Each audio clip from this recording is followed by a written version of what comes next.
Hello everyone, this video tells the story Legionnaire had been cheating on her and then blackmailed her and her parents to get her child back. It's really crazy and interesting story. Your opinion in the comments, enjoy your viewing. My husband cheated on me, then he and his parents blackmailed me to gain custody of our child, but I recorded a video showing. My relatives betrayed me in court, causing me to lose the custody of my child. Now they are seeking my assistance after my ex-spouse deceived them as well. I managed to record their confessions secretly. Hi, this is going to be lengthy because there is a lot of context necessary for everything to make sense. I, a 35-year-old woman, got divorced a few months ago, but it had been in progress for nearly a year.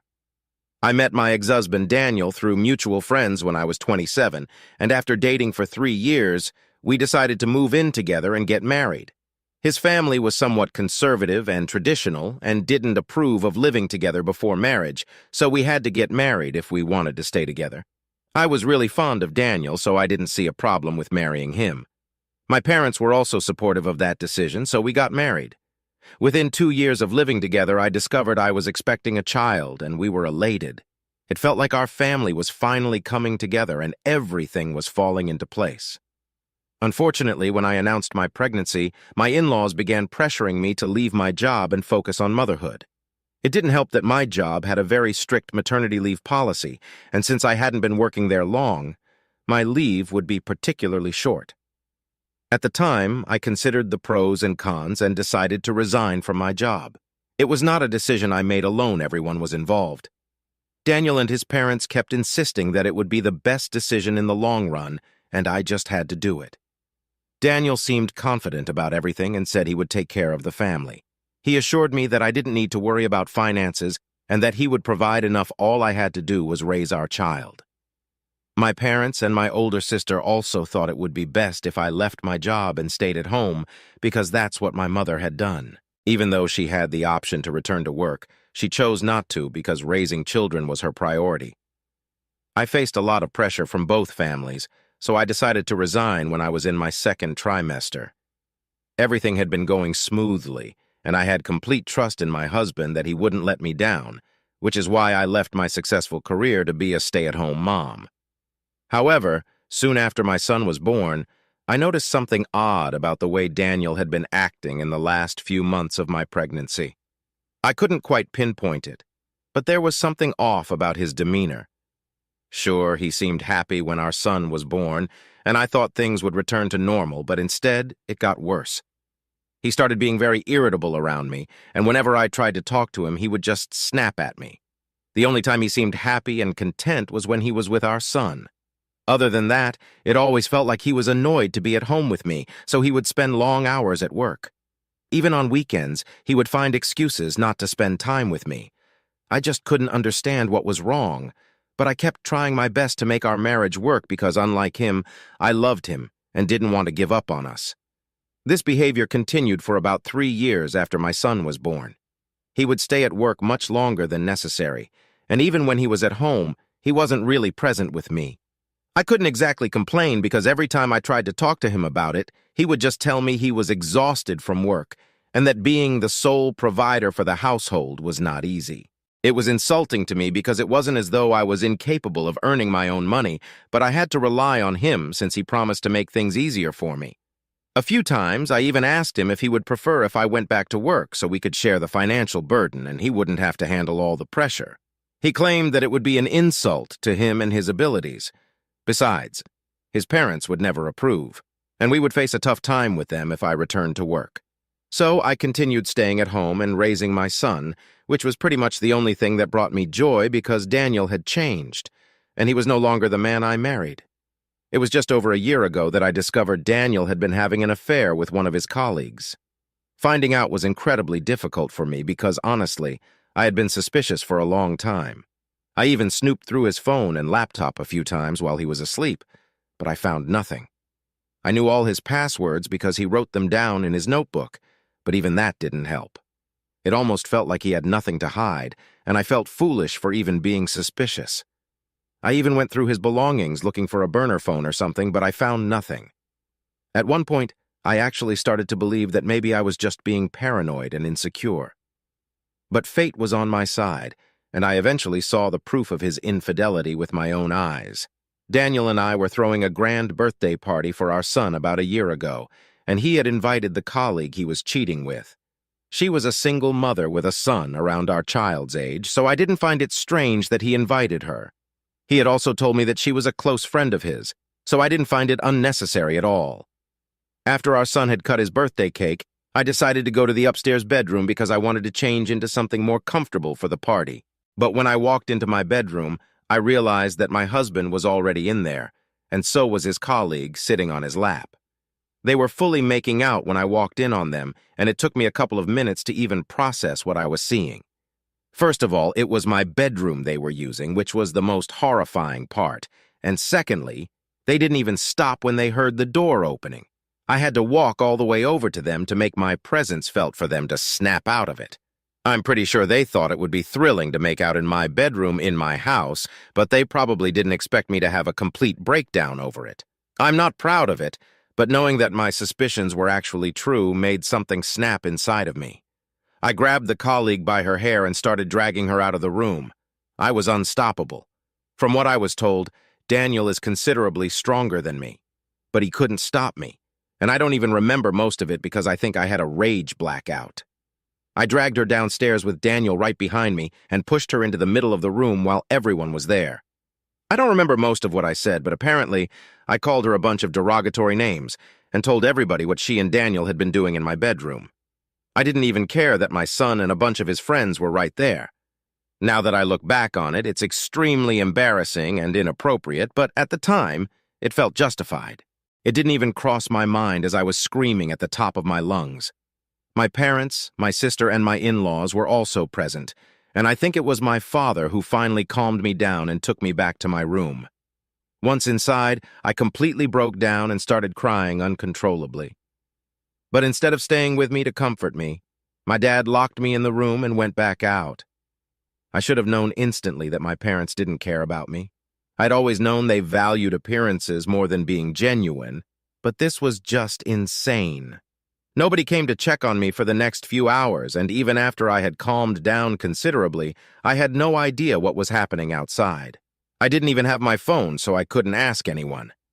It was only after midnight that my brother escorted me out of the room. He didn't even ask how I was doing. They probably would have kept me in there longer if I hadn't started banging on the door like a maniac. When I came out, I asked my brother what had happened after I was locked in, and he told me that everyone had cleared out after my meltdown. He also mentioned that Daniel had left with his parents and our son, and the only people left in the house were my parents, my brother, and me.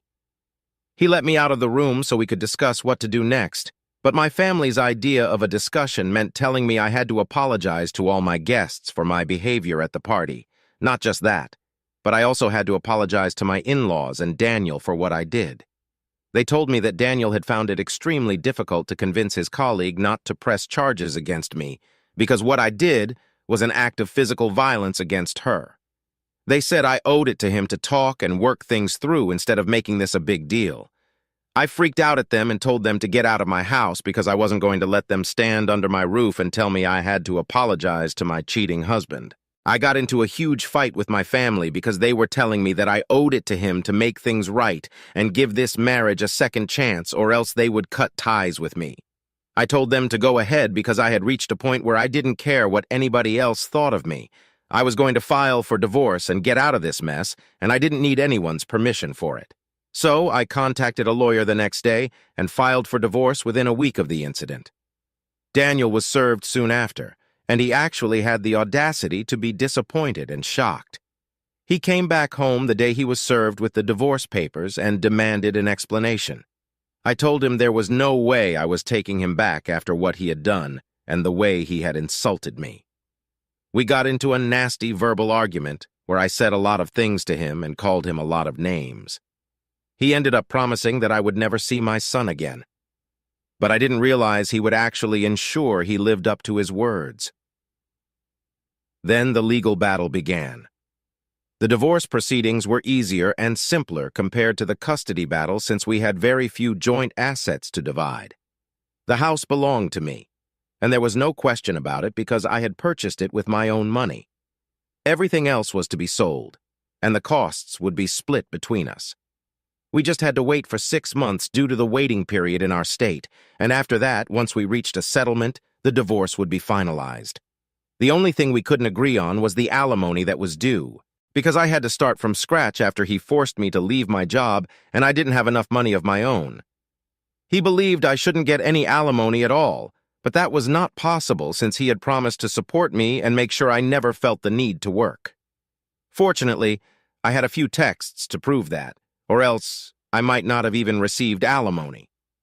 The divorce process was emotionally easier for me because I had already mentally disconnected from Daniel, but the custody battle is what really tore me apart because, unfortunately, my parents and my sister decided to betray me for money.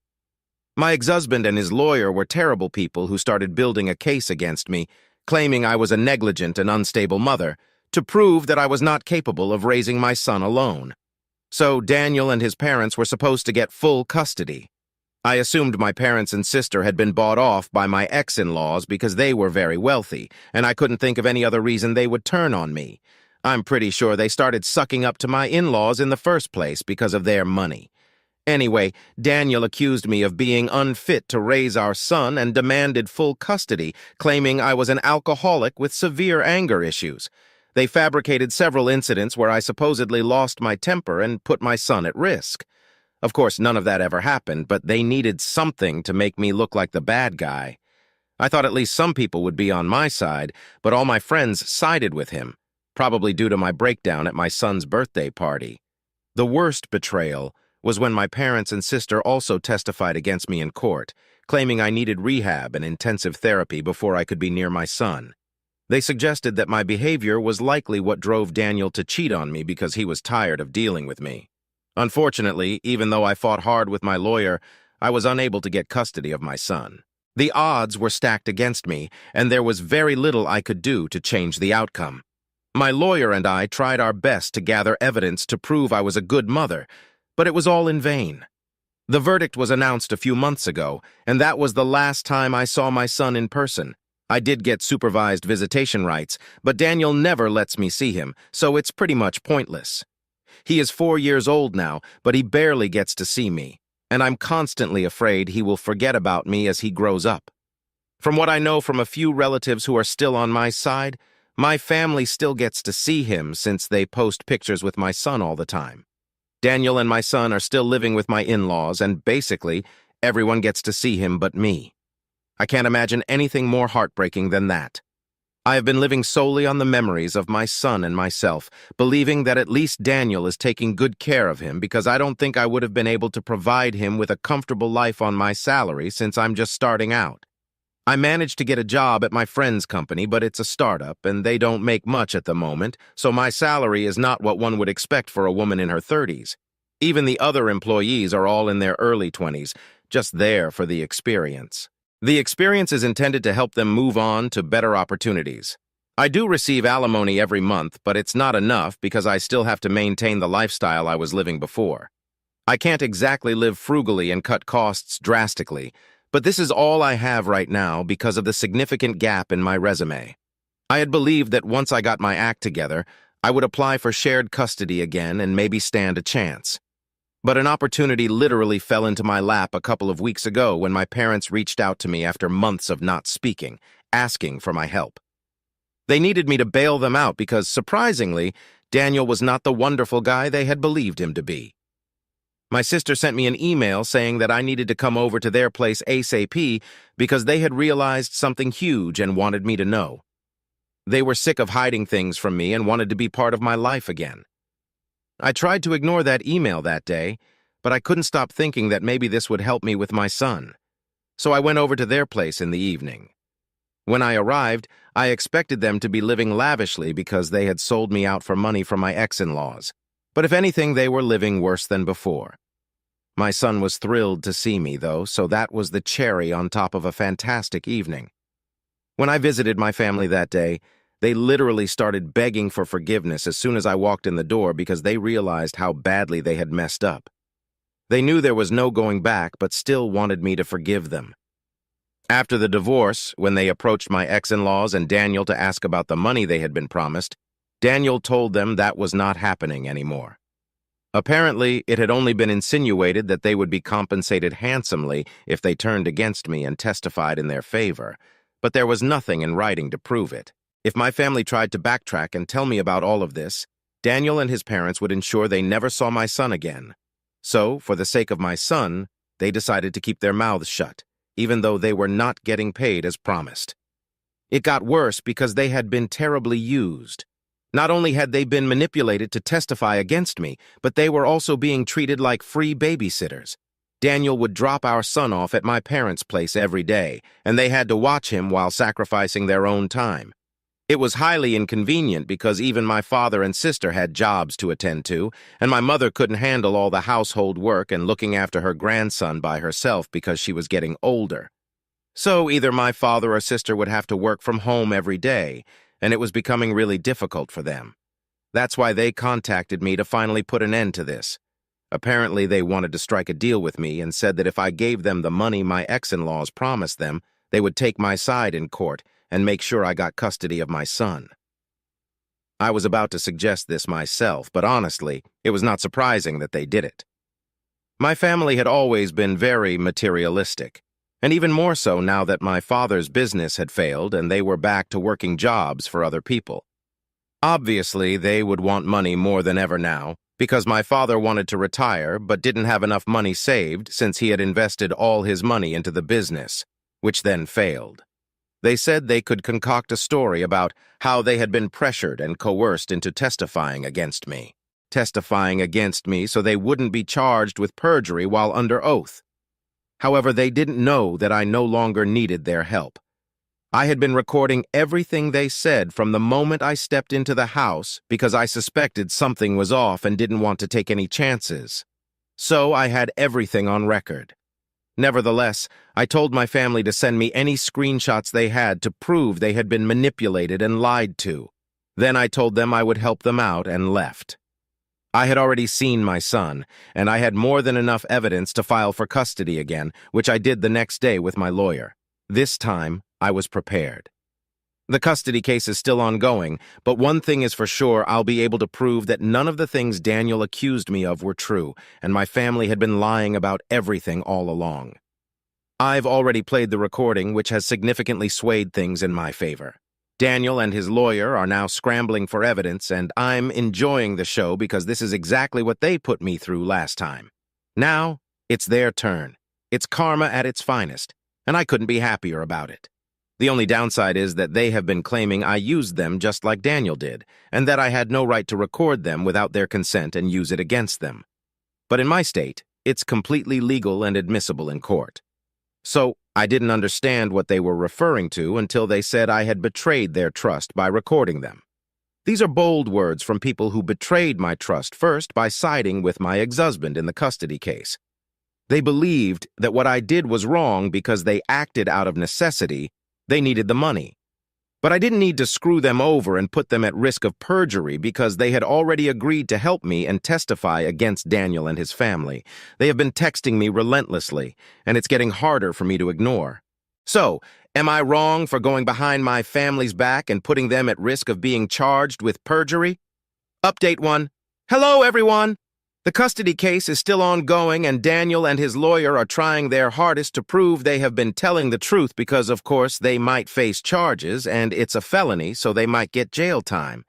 But that's not my concern right now, and it shouldn't have been at any point. I don't even know why I was worried about my parents when they clearly didn't worry about me when it was my turn. So, it's really just tit for tat right now. The comments section opened my eyes to how entitled my parents were. Anyway, I have cut ties with all of them. They can go wherever they want. I want my son to be all right and with me.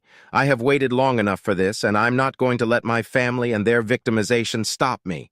If they can sell me out for money, I don't think it's necessary for me to show any loyalty toward them. I'm done now. Update 2.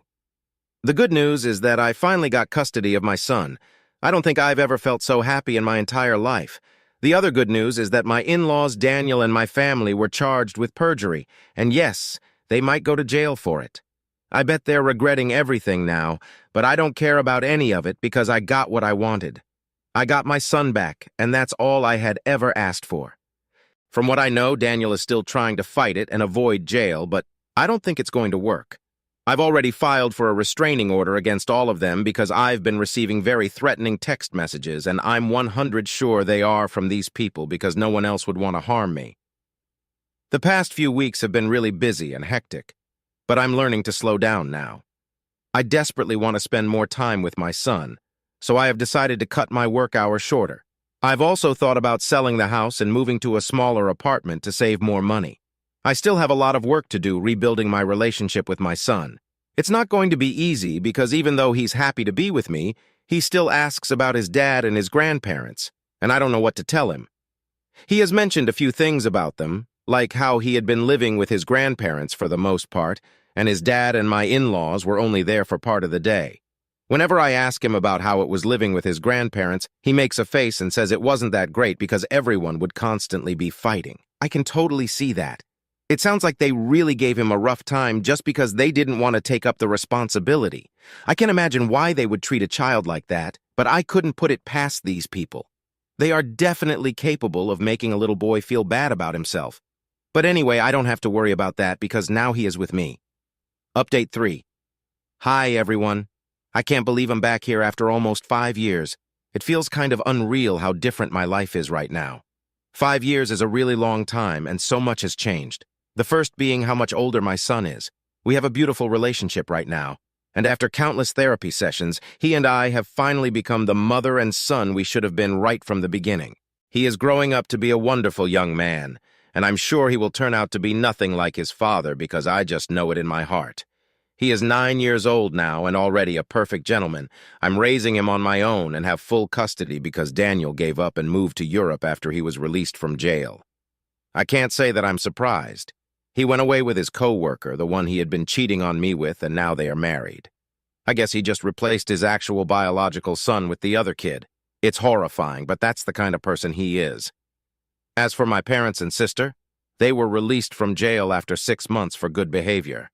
We have not kept in touch, and they did not try to reach out to me after they were out, which I am grateful for, because I don't think I would have had anything to say to them anyway. I don't have any news about my in-laws.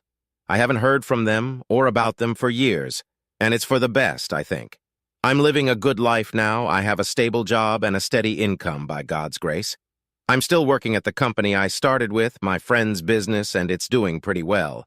So life turned out well for me and my son, and it's more than I could have asked for. I'm truly grateful for everything. Hello guys, it's really amazing story. What do you think? Write comment, put like and subscribe to channel, Instagram and Discord. Good luck!